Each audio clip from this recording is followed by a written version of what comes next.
The air crackled with tension as Lieutenant Marcus Valen crouched behind the jagged remains of a shattered wall. The battlefield stretched endlessly before him, littered with smoking wreckage and glowing fragments of alien technology. The sky above was painted in hues of fiery orange and deep crimson, reflecting the chaos below. Explosions echoed like distant thunder, shaking the ground beneath his boots. Every breath he took felt heavy, not just from exhaustion, but from the weight of what lay ahead. Marcus tightened his grip on his plasma rifle, the weapon humming softly in his hands.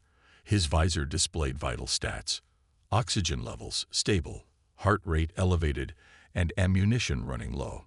He glanced over his shoulder at the small group of soldiers still with him. Only 3 remained out of the original 12 who had stormed this fortress hours ago. Each face was smeared with dirt and sweat, their eyes hollow yet determined. They trusted him to lead them through this nightmare, and he couldn't afford to fail.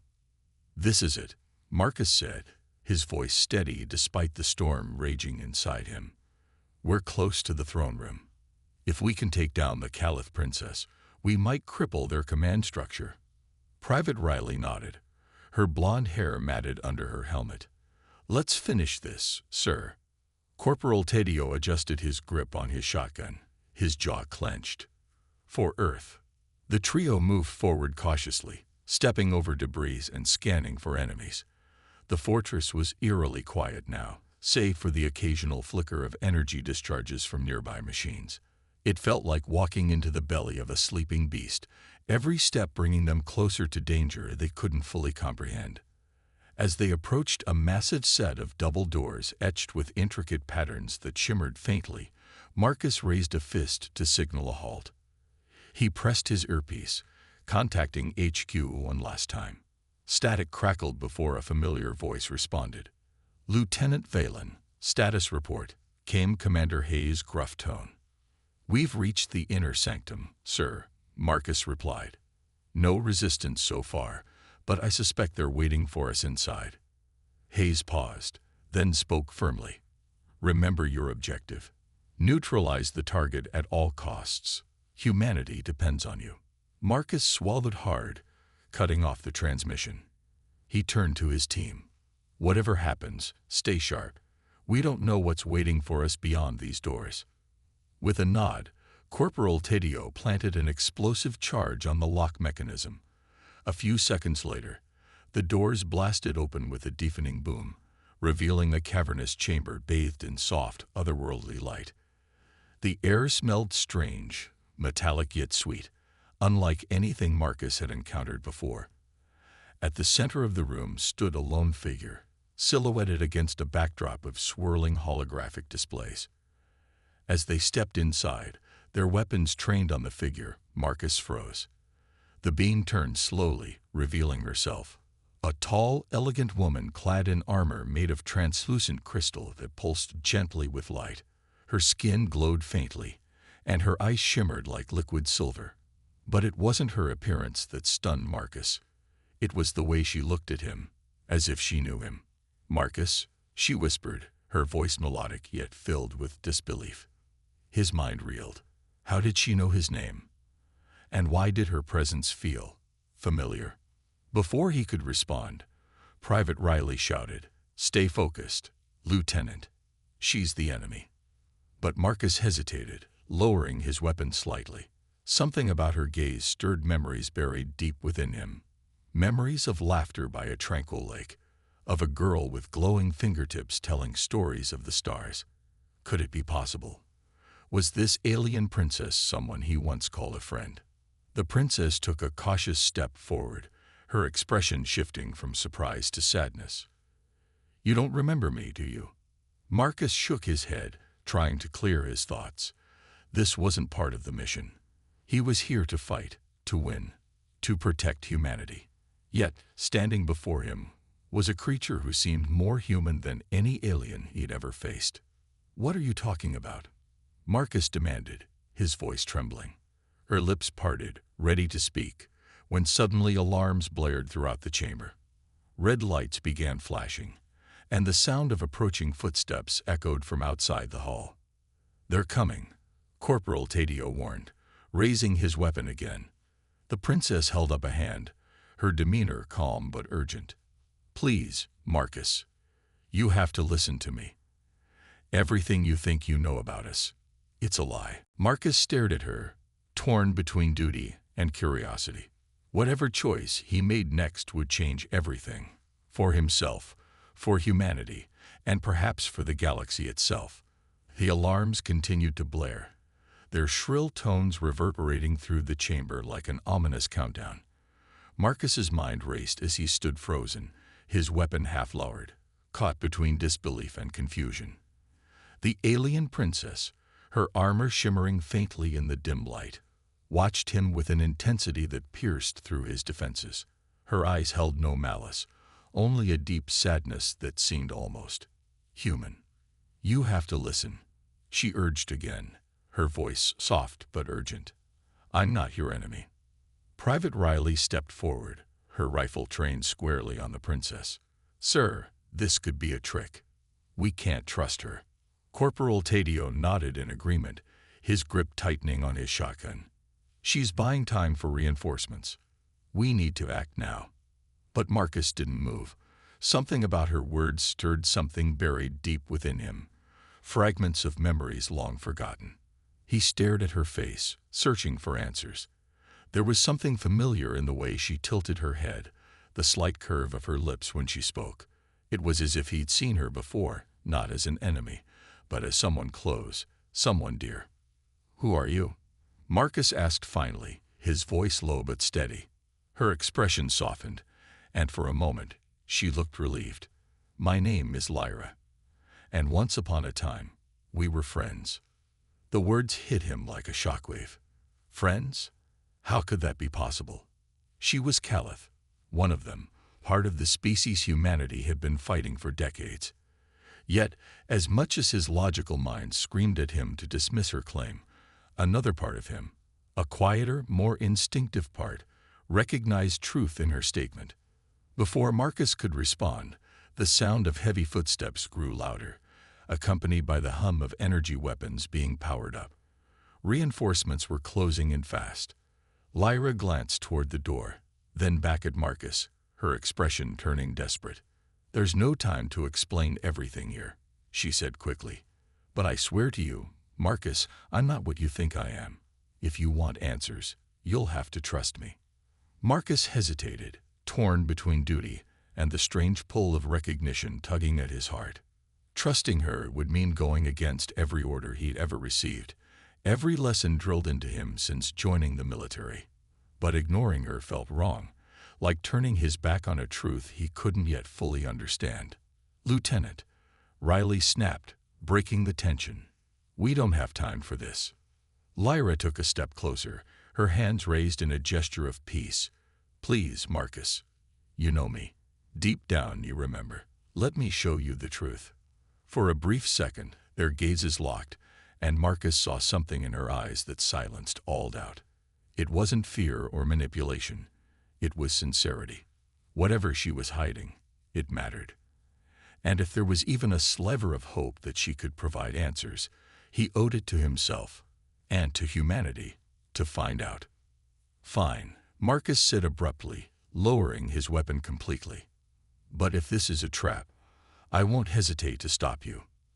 Lyra nodded, gratitude flickering across her face.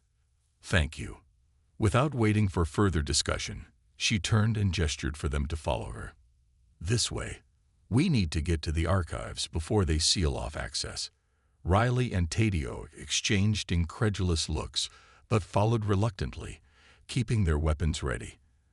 As they moved deeper into the fortress, Marcus couldn't shake the feeling that he was walking into uncharted territory, not just physically, but emotionally.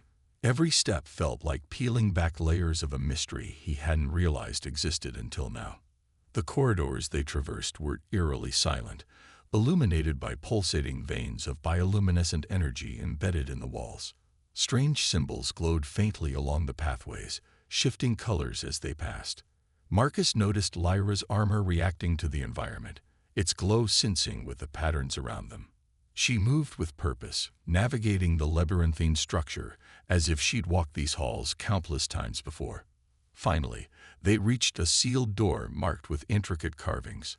Lyra placed her hand against a panel, and the surface lit up in response, recognizing her touch. With a soft hiss, the door slid open, revealing a vast chamber filled with holographic displays and towering data crystals. "This is where the truth lies," Lyra said, turning to face Marcus. "Everything you've been told about the war, about my people, is a lie. But understanding it will require looking past the propaganda and seeing things as they truly are." As she began accessing the archives, Marcus felt a mix of apprehension and curiosity bubbling inside him. What secrets did these records hold?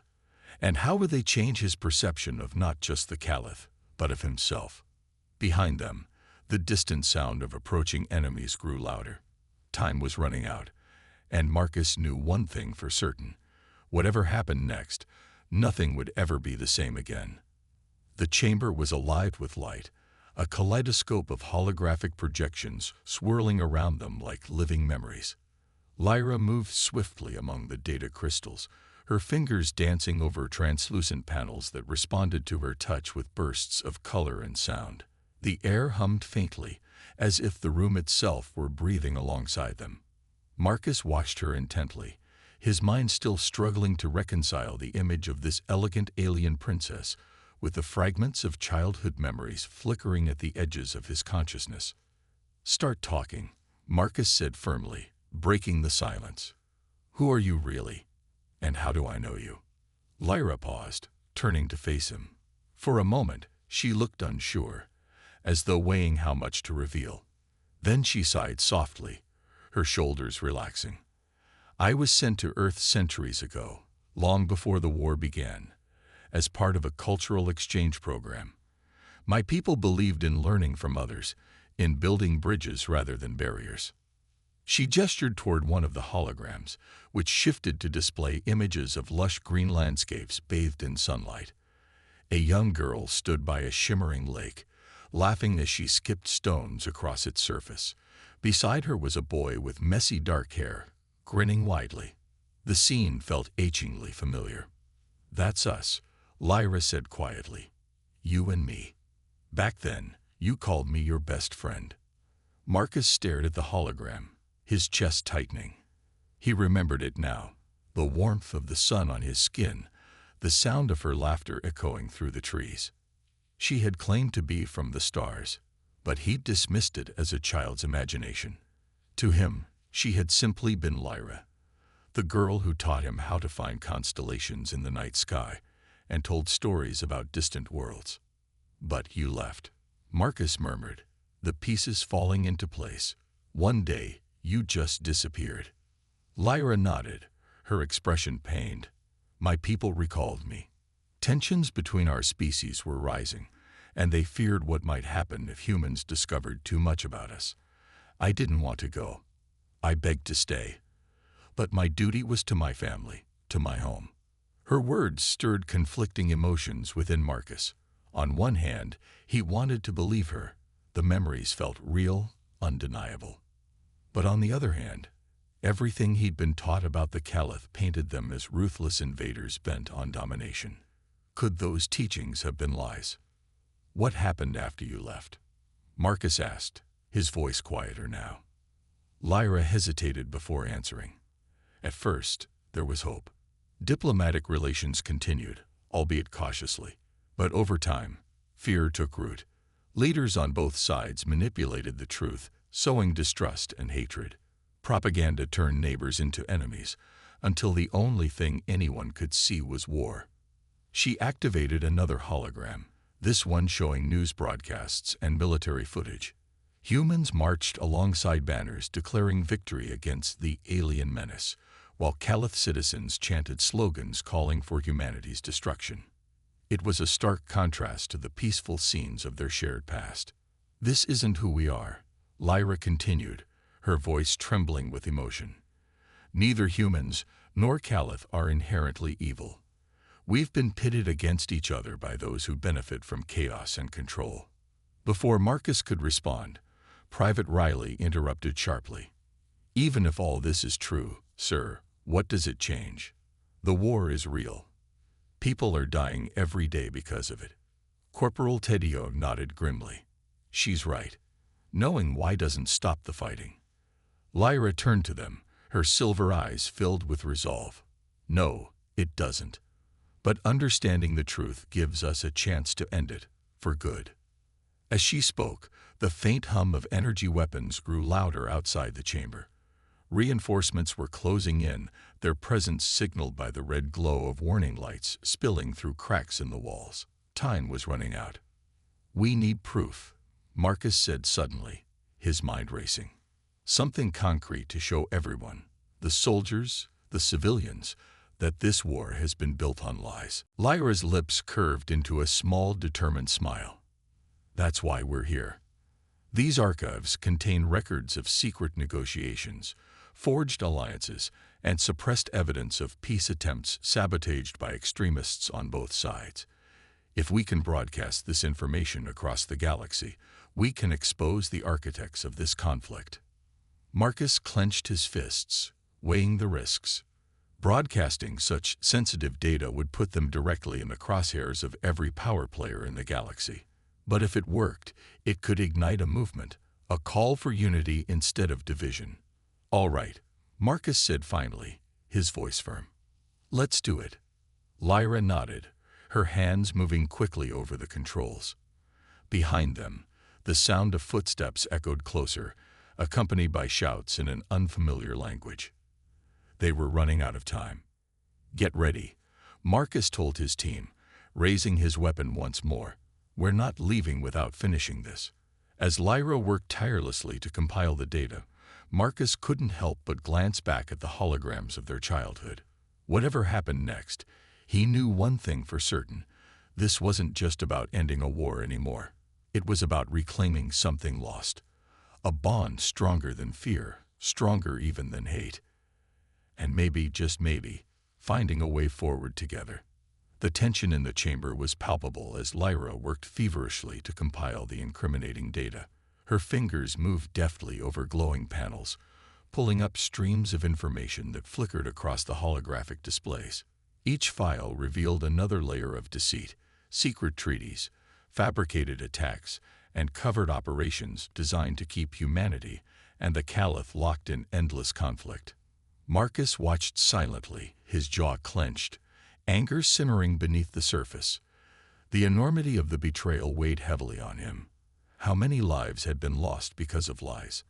How much suffering could have been avoided if someone had dared to speak out sooner? Behind them, the sound of approaching footsteps grew louder, punctuated by sharp commands in an alien tongue. Reinforcements were closing in fast, their weapons humming with lethal energy. Private Riley and Corporal Tedio stood guard at the entrance, their rifles trained on the doorway, ready to hold off any attackers long enough for Lyra to finish her task. We're running out of time, Riley warned, glancing nervously over her shoulder. They'll be here any second. I know, Lyra replied without looking up, her voice calm but strained. Just a little longer. Marcus stepped closer to her, his eyes scanning the holograms. One particular image caught his attention, a grainy recording of a meeting between human generals and Caliph commanders. They were seated around a table, discussing strategies not for peace, but for prolonging the war. It was undeniable proof of collusion at the highest levels. He clenched his fists, feeling a mix of fury and despair. How could they do this? Marcus muttered under his breath. How could they sacrifice so many people for power? Lyra paused briefly, her expression somber. Fear makes monsters of even the most rational minds. And greed.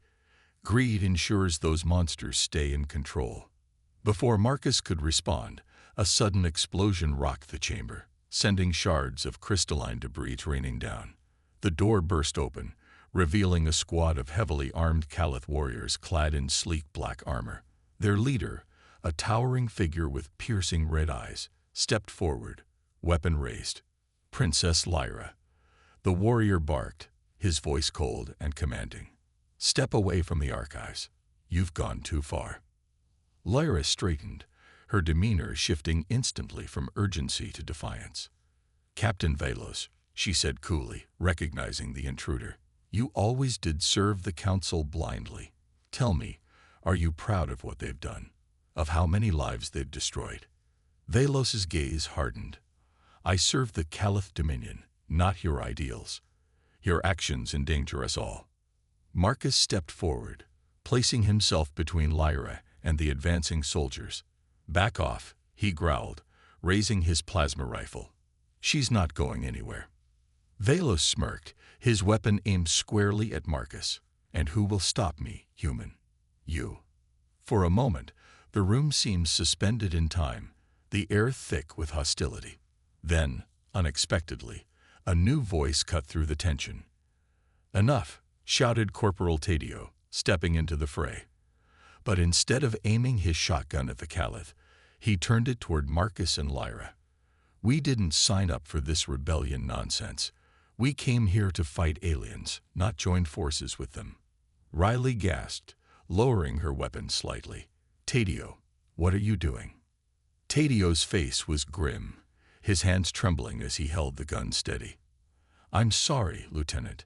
I can't let you throw everything away for some fairy tale about friendship and peace. This is bigger than us. Marcus stared at his comrade, disbelief etched across his features. You'd side with them after everything we've seen. After everything they've done. It's not about sides. Tadio snapped, his voice cracking under pressure. It's about survival. If we expose this, we'll be hunted. The whole galaxy will turn against us.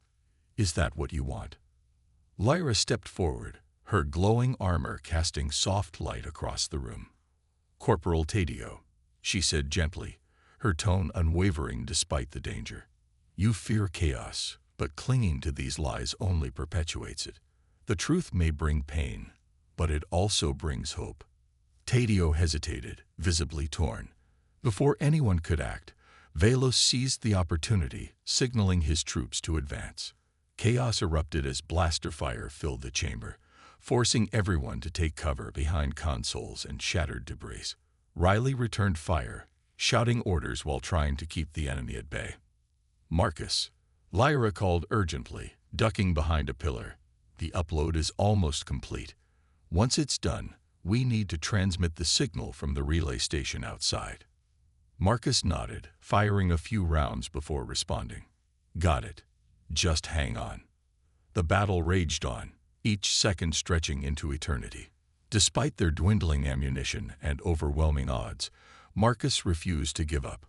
For the first time, he wasn't fighting for orders or glory. He was fighting for something real. Something worth believing in. As the last file uploaded, Lyra grabbed Marcus's arm, pulling him toward a hidden exit at the back of the chamber. This way, she urged. We can still make it. But as they fled, Marcus couldn't shake the image of Tadio standing alone amidst the chaos, his loyalty shattered like the crystals around them. Betrayal cut deep, no matter which side it came from. And as they raced toward the relay station, Marcus knew one thing for certain. Trust would never come easily again. The galaxy awaited the truth, but whether it was ready to hear it remained to be seen. The narrow passageway behind the hidden exit was dimly lit, its walls lined with veins of bioluminescent energy that pulsed faintly as if alive.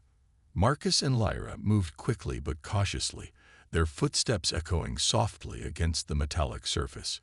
Behind them, the sounds of battle grew distant, blaster fire and shouts fading into a low hum, but they knew better than to let their guard down. Captain Velos and his squad would not give up easily. We're close, Lyra whispered, her voice steady despite the adrenaline coursing through her veins. She glanced over her shoulder at Marcus, who followed closely, his weapon raised and eyes scanning every shadow for threats. The relay station is just ahead. Marcus nodded, though his mind was racing. The weight of what they were about to do pressed heavily on him. Exposing the truth meant risking everything, not just their lives, but the fragile balance of power across the galaxy. Yet, deep down, he believed it was worth it. If there was even a chance to end the war, to stop the cycle of hatred and fear, then he had no choice but to see this through. As they reached the end of the corridor, a small group of figures emerged from the shadows, startling them both. For a moment, Marcus tensed, ready to fire, but Lyra held up a hand to stop him. "It's all right," she said calmly. "They're friends." The group consisted of 5 individuals, 3 humans and 2 Caliph. Their appearances varied wildly. One human wore patched-up armor scavenged from battlefields, while another carried an improvised staff made of salvaged parts.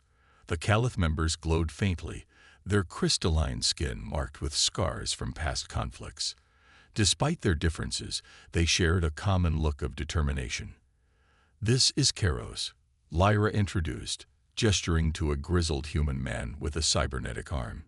His face bore the lines of someone who had seen too much war, but still carried hope in his eyes. "And Nira," she added, pointing to a Caliph woman whose armor shimmered faintly green. "They lead a coalition of rebels working to uncover the truth about the war." Keros stepped forward, extending a hand toward Marcus.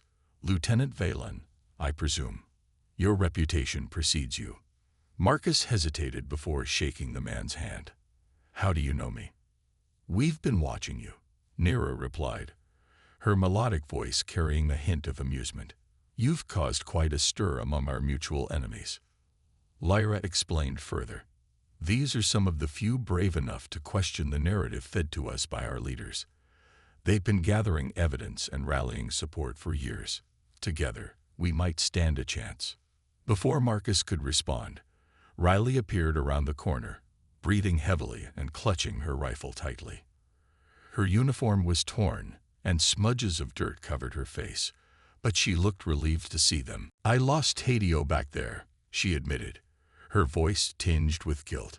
He didn't make it." A heavy silence fell over the group. Marcus clenched his jaw, forcing himself to push aside the pang of grief. Tadio's betrayal had been painful, but his death hit harder. He reminded himself why they were here, to ensure sacrifices like Tadio's wouldn't be in vain. "We don't have time to mourn," Marcus said finally, his tone firm. "We need to get to the relay station and broadcast the data. Every second counts." The rebels nodded in agreement, forming a loose circle to discuss their plan. The relay station was heavily guarded, but with the combined skills of the group, they stood a fighting chance. Keros suggested creating a diversion to draw attention away from the main control room, while Nira proposed using EMP devices to disable enemy weapons temporarily. "We'll split into 2 teams," Marcus decided, taking charge. "Riley, you're with me. We'll head straight for the control panel. Keros, Nira, you take your team and handle the distraction." Lyra placed a hand on his arm, her expression serious. "Be careful, Marcus. This isn't just about winning a fight.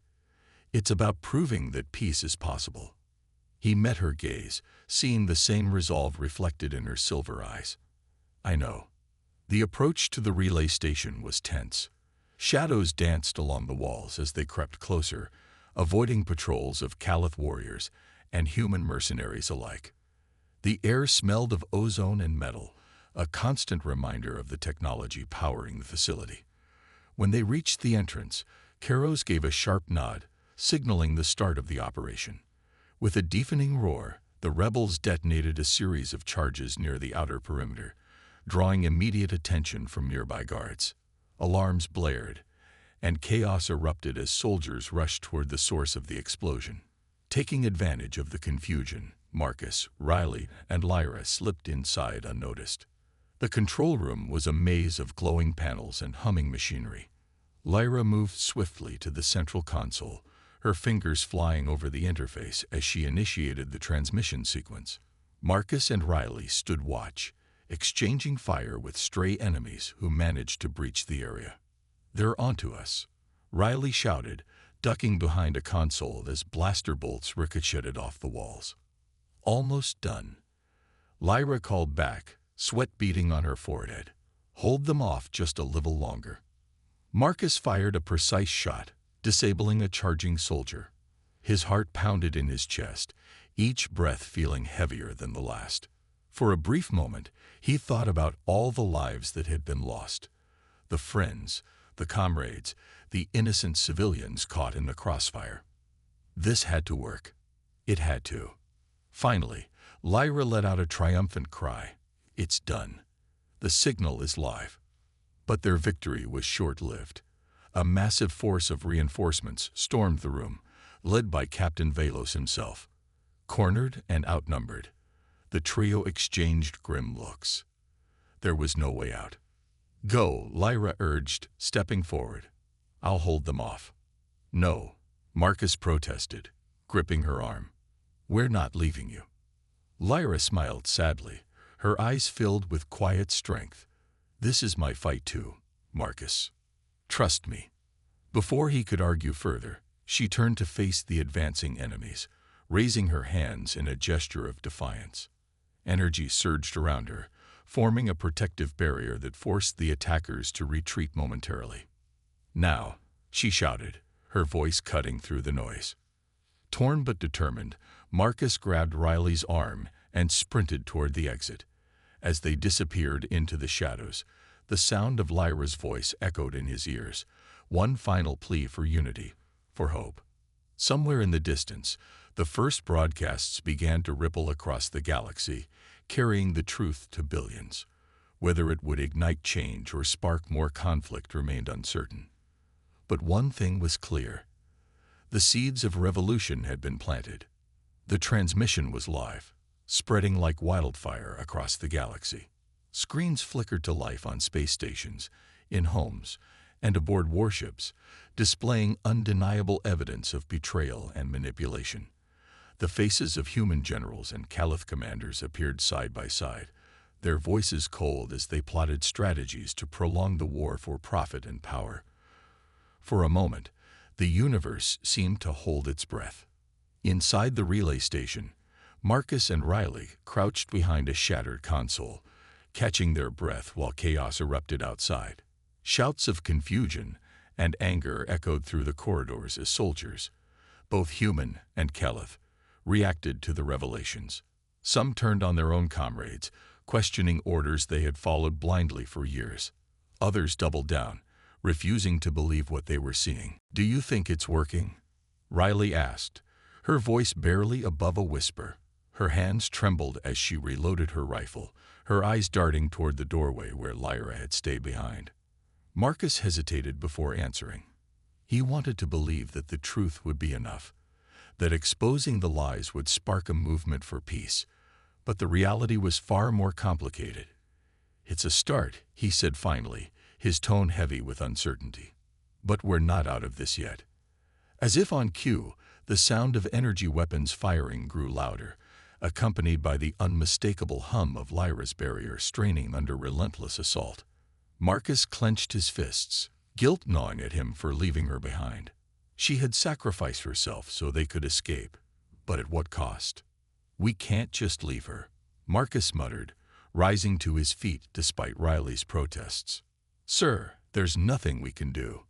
Riley grabbed his arm, pulling him back down. "She made her choice. If we go back now, we'll all die. And for what?" Marcus stared at her, torn between loyalty to his mission and the bond he shared with Lyra. It wasn't just duty driving him anymore. It was something deeper, something he couldn't fully explain. Finally, he shook his head. "I'm going back." Before Riley could stop him, Marcus sprinted toward the control room, weaving through debris and dodging stray blaster fire. His heart pounded in his chest, each step bringing him closer to the source of the commotion. When he reached the entrance, the scene before him stopped him cold.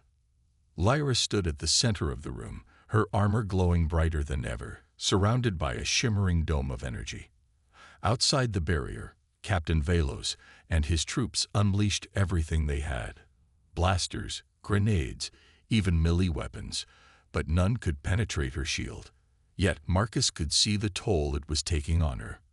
Her knees buckled slightly, and sweat dripped from her brow as she struggled to maintain the barrier.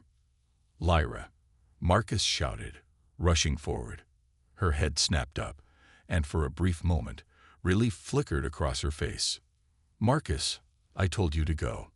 I'm not leaving without you," he replied firmly, raising his weapon to cover her. "Not this time."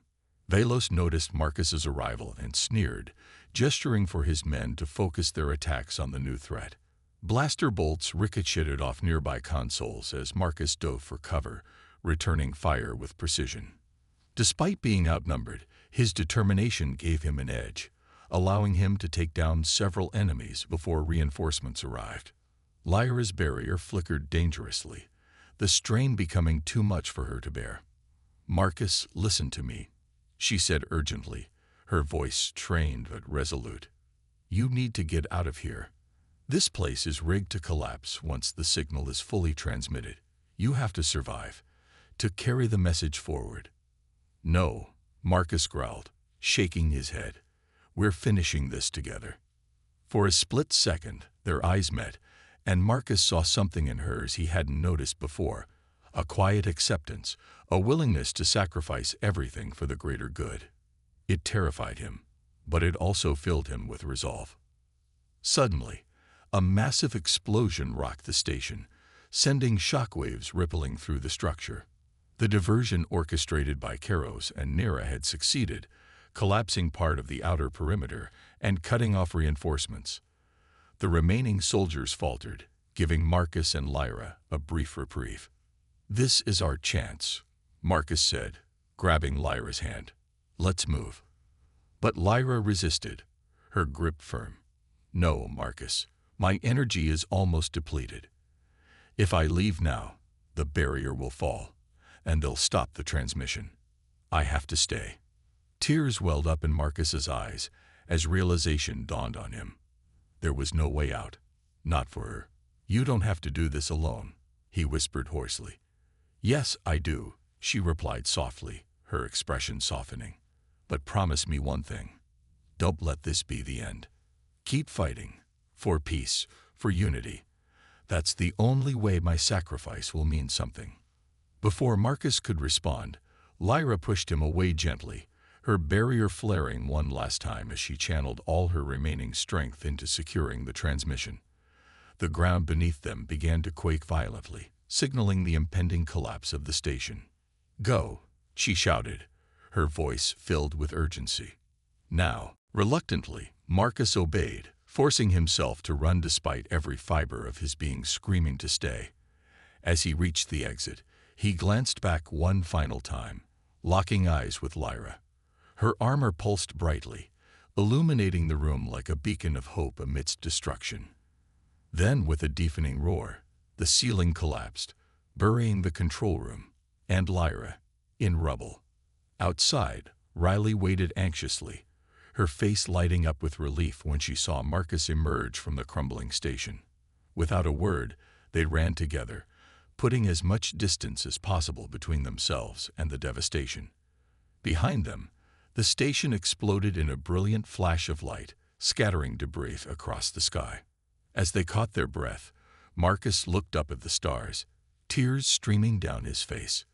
The truth was out, but the cost had been immeasurable. Yet in that moment, he felt a glimmer of hope, a belief that Lyra's sacrifice would not be in vain. Somewhere among the scattered worlds, people were waking up to the lies they had been fed. And perhaps, just perhaps, they would rise up to demand change. The battle for peace had only just begun. The days that followed the destruction of the relay station were a blur of chaos and transformation. The galaxy erupted into turmoil as the broadcast spread like wildfire, reaching every inhabited planet, outpost, and colony. For the first time in decades, humanity and the Caliph found themselves united, not by peace treaties or diplomatic agreements, but by outrage. Protests erupted in major cities, demanding accountability from leaders who had orchestrated the war. Soldiers on both sides laid down their weapons, unwilling to fight for causes they no longer believed in. The truth had ignited something powerful, a collective desire for change. Marcus returned to Earth a changed man. Physically, he was battered and scarred, his body bearing the marks of countless battles, but it was his heart that carried the deepest wounds. He couldn't shake the image of Lyra standing alone in the control room, her sacrifice etched permanently into his memory. Every night, he dreamed of her glowing armor and the quiet strength in her silver eyes. She had given everything to expose the lies, and now it was his responsibility to honor her legacy. Upon landing, Marcus was greeted not with cheers but with suspicion. To many, he was a traitor, a soldier who had turned against his own kind to side with the enemy. Military officials interrogated him relentlessly, questioning his motives and accusing him of treason. Yet despite the hostility, Marcus refused to back down. With Caro's and Nera's help, he presented irrefutable evidence of the conspiracy, forcing even the most skeptical minds to confront the truth. Slowly but surely, public opinion began to shift. News outlets aired interviews with soldiers and civilians alike, sharing stories of lives lost and families torn apart by the war. Activists organized rallies under banners proclaiming truth over fear and one galaxy, one future. Even some former war hawks joined the movement, admitting they had been manipulated by those in power. The tide was turning, though resistance remained fierce. Commander Hayes, Marcus's former superior, called him to headquarters for a private meeting. The room was cold and sterile, reflecting the rigid mindset of the military brass. Hayes sat behind his desk, his expression unreadable as he studied Marcus. "You've caused quite a stir, Lieutenant," Hayes said finally, his voice clipped. "Some say you're a hero. Others call you a traitor. What do you have to say for yourself?" Marcus straightened, meeting Hayes's gaze without flinching. "I did what I had to do, to protect humanity, not just from the Caliph, but from ourselves. If we don't face the truth, we'll keep repeating the same mistakes." Hayes leaned back in his chair, exhaling sharply. For a moment, it seemed like he might dismiss Marcus outright. Instead, he nodded slowly. "You may be right, but understand this. You've made enemies, powerful ones. They won't let this go easily."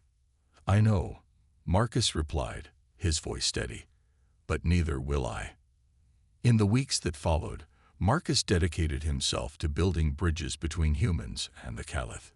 Inspired by Lyra's courage, he founded an organization called the Unity Accord, aimed at fostering understanding and cooperation between species. It wasn't easy. Centuries of mistrust couldn't be erased overnight. But small victories gave hope. Joint relief missions delivered aid to war-torn regions, while cultural exchange programs allowed individuals to learn about each other's traditions and values. Caro's and Nera became key allies in Marcus's mission, using their networks to rally support across the galaxy.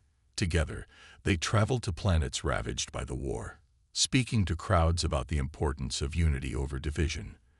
Their message resonated deeply, especially among younger generations eager to build a better future. One day, while visiting a newly established memorial on Zentrix 7, the site of the battle where it all began, Marcus paused before a statue erected in honor of Lyra.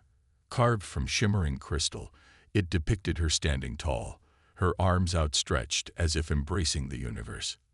Beneath it read an inscription, "She showed us the way to peace."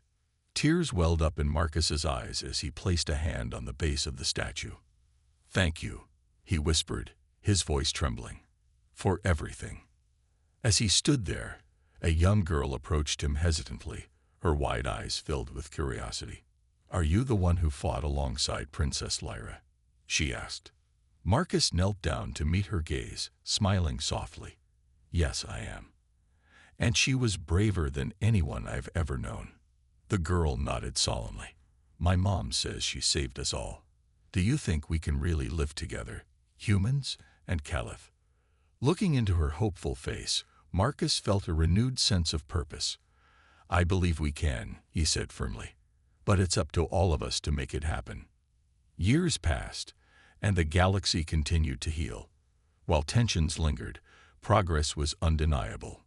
New alliances formed, trade routes reopened, and shared technologies advanced civilizations in ways once thought impossible. The Unity Accord grew into a global movement, its principles enshrined in charters adopted by governments across the stars. Marcus grew older, his hair streaked with gray, but his spirit remained unbroken. He often visited schools, recounting stories of Lyra's bravery and the lessons learned from the war. His words inspired countless others to carry the torch of unity forward. On the anniversary of the relay station's destruction, Marcus stood before a crowd gathered at the memorial, gazing up at Lyra's statue. The sky above was clear, dotted with stars that seemed brighter than ever. "She taught me that fear divides, but truth connects," Marcus said, his voice carrying across the crowd. "Let us never forget the cost of ignorance and the power of hope." As applause echoed through the air, Marcus felt a familiar warmth in his chest, as if Lyra herself were watching over them, guiding them toward a brighter future. Though she was gone, her light would continue to shine for generations to come.